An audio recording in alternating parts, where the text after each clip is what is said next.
spring, 1978. Two young filmmakers, John Carpenter and Deborah Hill, began shooting a film about a babysitter being stalked by evil incarnate. Shot in 20 days, on a budget of just over $300,000, the film went on to make over $50 million, and until recently was the highest-grossing independent movie ever.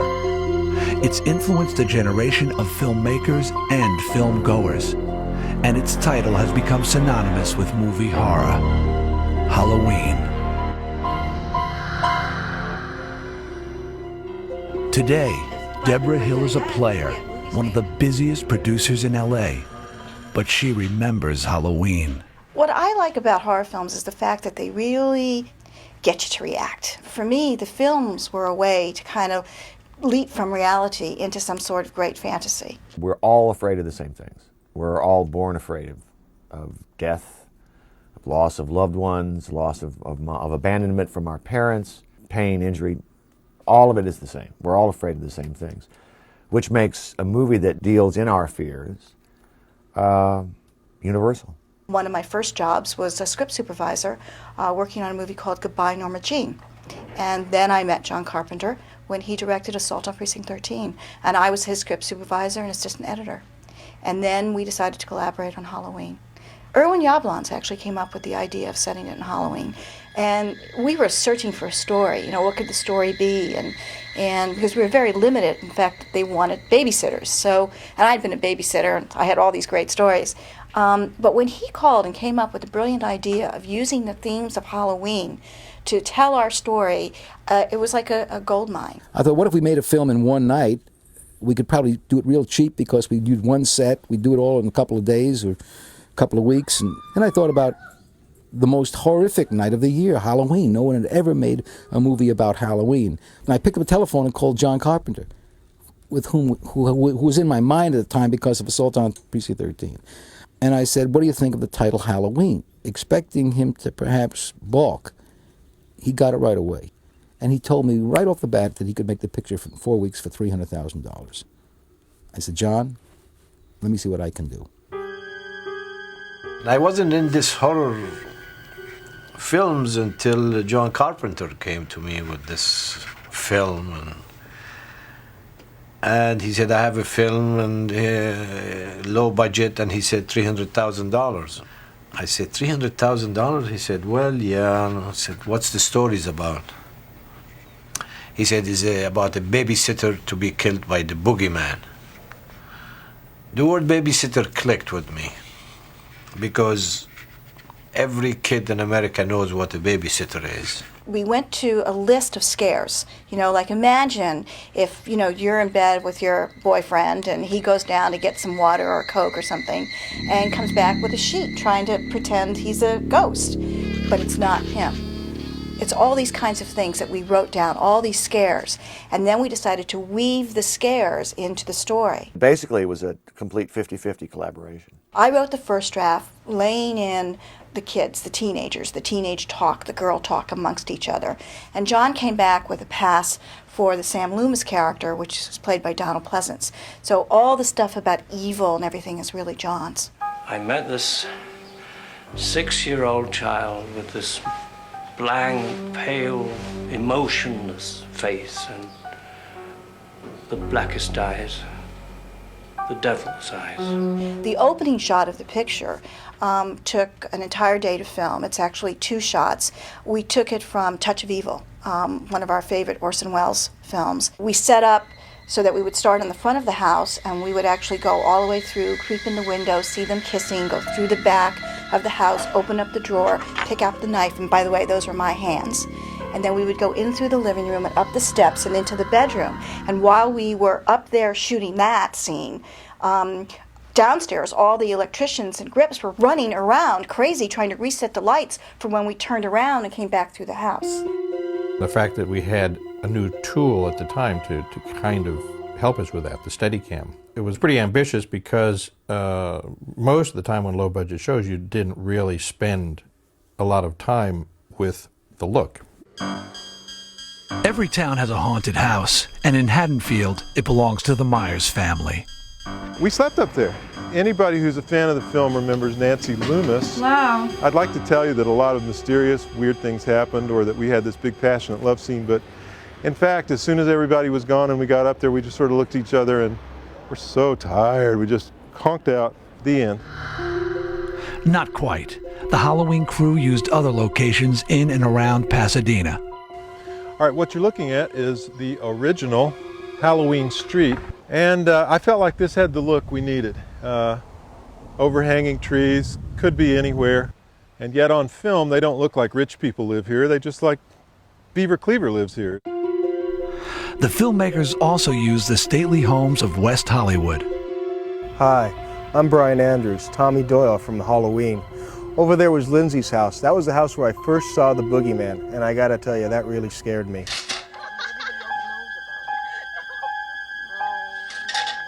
Over here, we have the Doyle house. I'd like to apologize to everyone for taking so long to get to the door and leaving poor Jamie Lee Curtis stranded out there, possibly in fear for her life. A lot of Halloween's success was due to the creative partnership between its director and cinematographer. Get upstairs. What is it? All right, upstairs, get Lindsay, lock the bedroom door. Do as I say! Hurry! Dean and I sat down and watched Chinatown. There is a real creepy feeling to Chinatown in the way it's shot. It's beautiful, it's sunlit, it's California, but on the other hand, there's something really off about it. And so we talked about this being a small town that's something strange here. He did a whole lot of blue backlight, okay? Creepy lighting, and it was really effective. It became a kind of cliche after he used it. Jamie Lee has been chased in the house and she's hiding in the corner, and the shape, as we called him, gradually sort of materializes in the shadows behind her. Using a light on a dimmer, I brought it up so that it just barely began to expose the white face of the shape, the killer, hiding in the background there. I always remembered John Carpenter and Deborah Hill seemed always, very preoccupied with getting everything perfect. They seemed like the ultimate, incredible, down-home filmmakers because they had hands on everything. And John Carpenter just seemed like a genius to me because he really knew so much about what he wanted from every single second of the film. Veteran actor Donald Pleasance came in for 5 shooting days to portray the shape's nemesis, Dr. Sam Loomis. Donald Pleasance was just an amazing actor. He's the kind of guy who just knew the character. We only had 5 days with him. He was just really great. He gave 150%. And he was like the elder on the set. Those days, kids making movies was rare.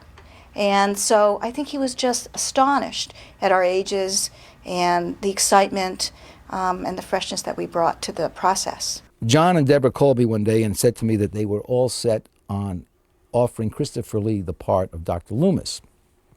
I said, what do you want to do, make another Hammer movie? Christopher Lee turned us down, Peter Cushing turned us down, and Donald agreed, to my shock. And we sat down to have lunch, and he says, I don't understand this script. I don't like this script. I don't know who my character is. The only reason I'm doing this is because my daughter thought your first movie was cool.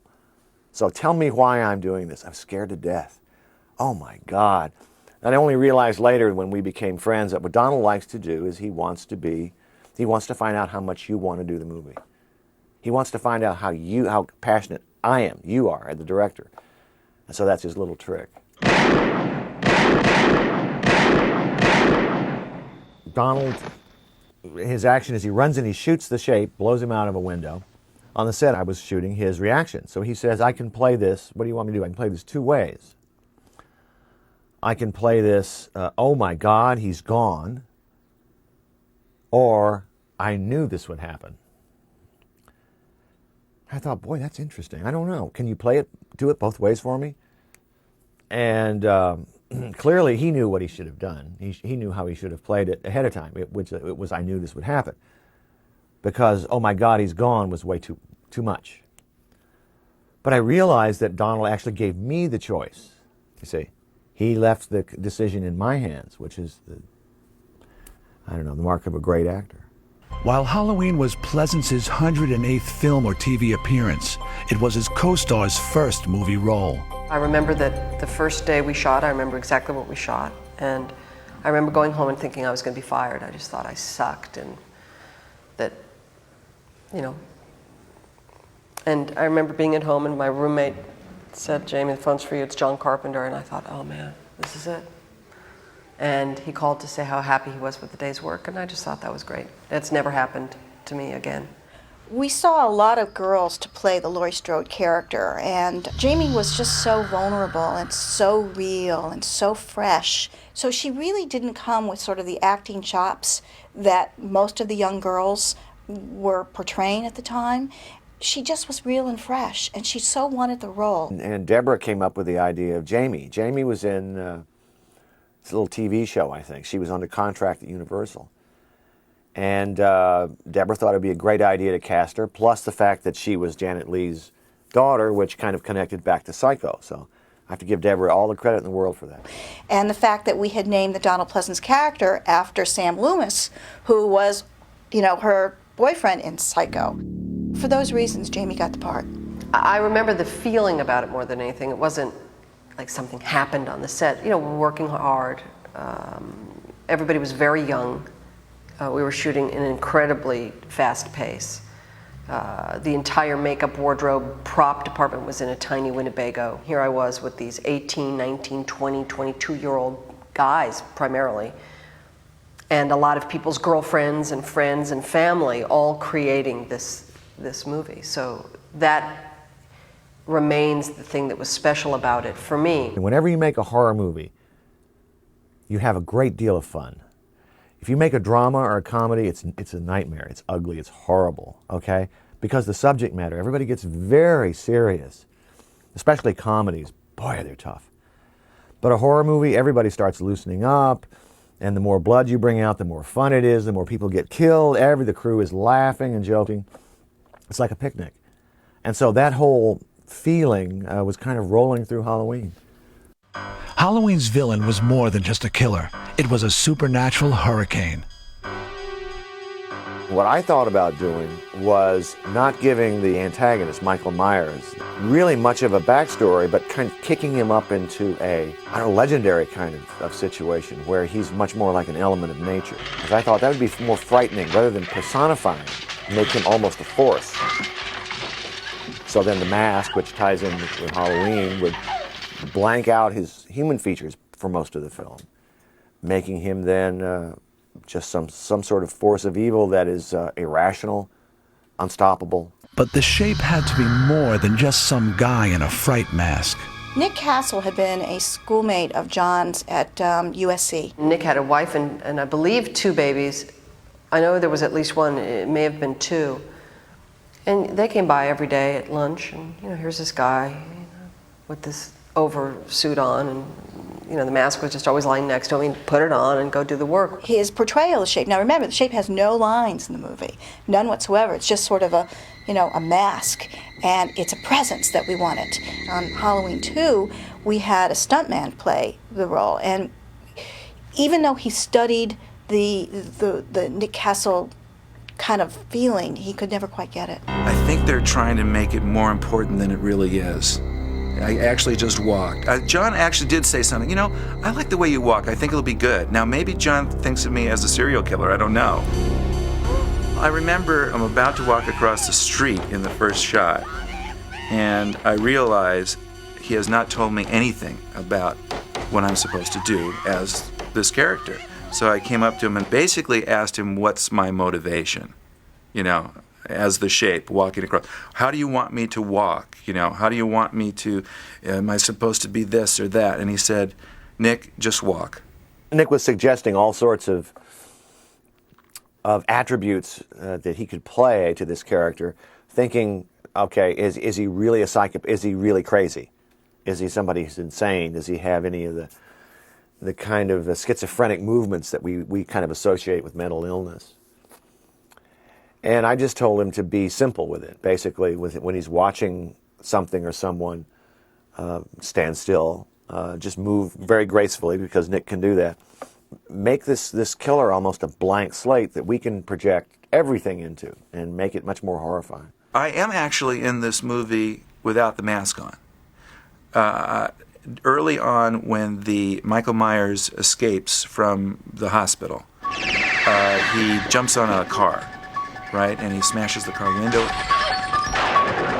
It was raining that night. It was supposed to be raining that night, and it was very cold that night. And all I had on was my underwear and this hospital gown. And I didn't know it was supposed to rain.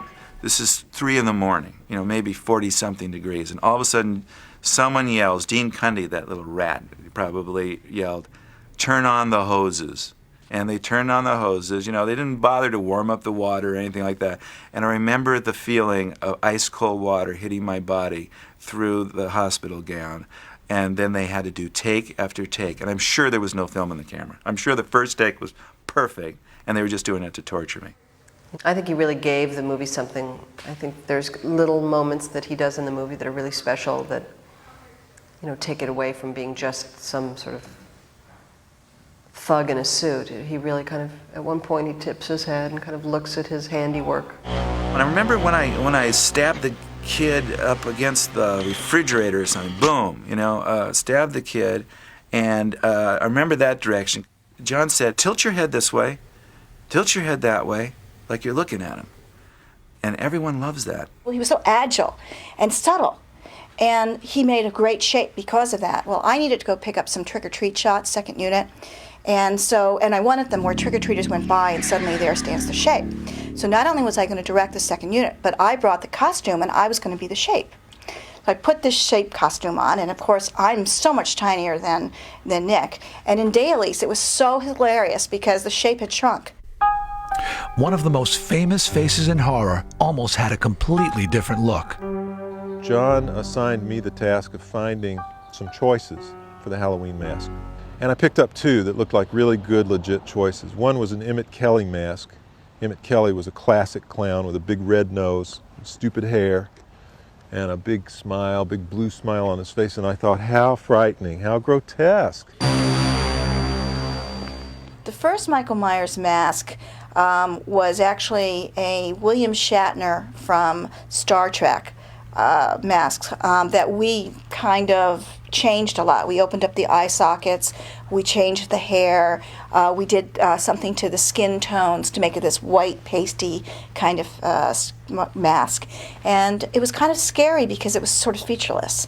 And that's what we're going for. And first it was the Emmett Kelly mask, and he came out of the bathroom wearing it, and everyone agreed it was pretty eerie. It was strange. It was weird, made you uncomfortable, and you knew that was a scary situation. Went back, came out with the other mask, and a cold chill ran up everybody's spine. It was so scary looking. It was so demented, it was so sick that we knew we had it. I wasn't impressed with the mask at first. I thought the mask was fake. I thought it was phony. I didn't like it. I thought the mask wouldn't work, but I was wrong. For the only time in the series, Michael's face is revealed for a split second on camera. For that one shot, we brought in an actor, imported, a guy who hadn't been part of it, and did the reveal to, as I remember, he was sort of a blonde, nondescript sort of face, almost sort of the other side of the Captain Kirk mask was, a nondescript face. But this kid had a youngish-looking face, okay?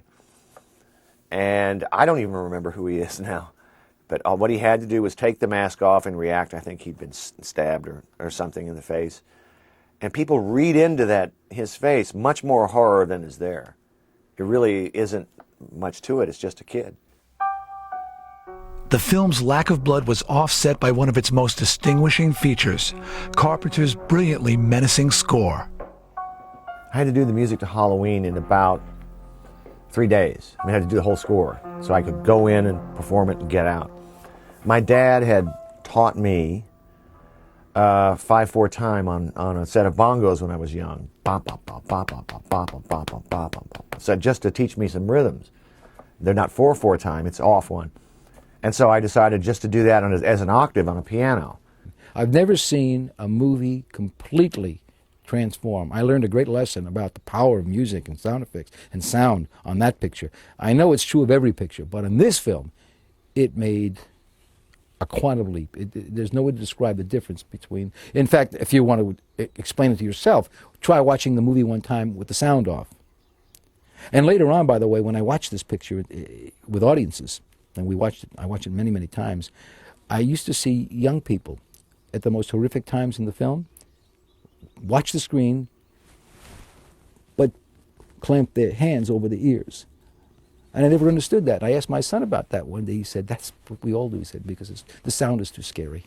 When the film was finished, no one expected what happened next. The first theatrical engagement of Halloween was in Kansas City, in 4 theaters, and we had a very modest campaign. I remember getting the first phone call on Friday night, about midnight, and finding out that we'd done $200 a theater. And I went to bed that night thinking, well, it'll get distributed, we'll do all right. The next night, we'd gone to $800 a theater. The following night, we'd gone to $1,600 a theater. And by the end of the week, we were doing $1,500 to $2,000 a theater. I've never seen word of mouth spread like it did in Kansas City. It was the most exhilarating experience. Everybody was surprised by its success. And it didn't succeed right away. It was something that built over, 3 or 4 months. And even then, it wasn't like I walked down the street and people were going, hey, Laurie Strode, all right. I mean, again, 1978, it certainly did very, very well, and it made, a lot of other people a lot of money. And for me, it gave me a movie career. Most pictures, they open and they go down. And this picture was just the opposite. It opened and went up. There were 2 exhibitors in Boston that I used to sell pictures to, and they had made some money on Halloween. They called me up and they asked me, Irwin, how did you make the picture? How much did it cost? How do you do it? What do you do? The next thing I know, they hired a young filmmaker, and they took the picture and practically shot it frame for frame. Another man came along and hired Jamie Lee Curtis and made a picture called Terror Train, which just about duplicated Halloween on a train. And so it went.